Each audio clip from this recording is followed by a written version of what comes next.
going to go ahead and grab the Craftsman Circular Saw. So like I said, this is 6 1/4 inches, their smallest, but this is the 18 tooth blade here. Very easy to use. It is completely battery operated, so where most of your old circular saws had to plug in, this one you can take with you. And it is adjustable for angle up to 50 degrees. It does have a dust collection port. It's going to have a safety for the blade there, a guard, as well as an interlock safety so you can't accidentally kick it off.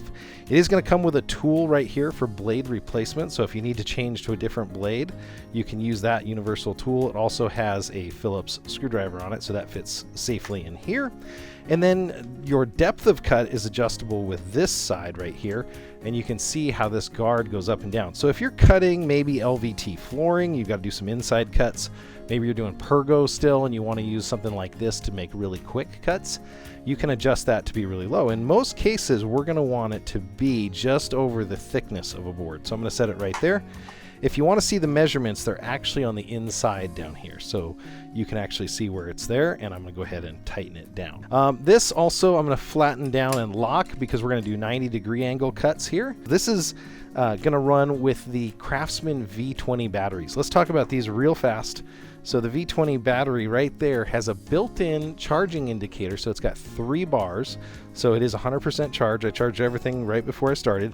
It's going to slide in and lock, which I really like, and you can unlock it by pushing down. I have not had these fall out, and I've dropped a tool already this week, and it worked out great. So, held up. So we're going to cut through this first.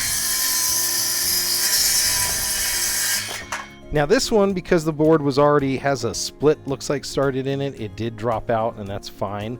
The circular saw can make these very long straight cuts pretty easily, so we're going to grab that out and use that. Now I can cut this in a couple ways, so I'm going to use this way.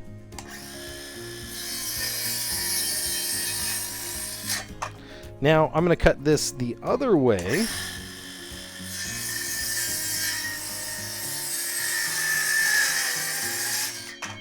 There we go. Now I didn't cut all the way through because I was stopping in that corner because I wanted to leave myself something to hit with the jigsaw. I'm going to clean that off. So there is the front side. I'm going to set that off to the side. So this is the saw right now, and it's in a 90-degree mode. So you can see that the blade cuts at a 90-degree angle. Now I'm going to change this to cut at a 45. And the way I do that is I just adjust it down until the 45 notch is marked there. Doesn't have to be perfect.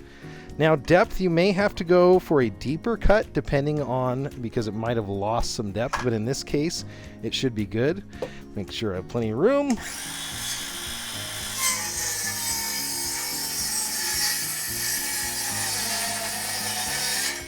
There we go.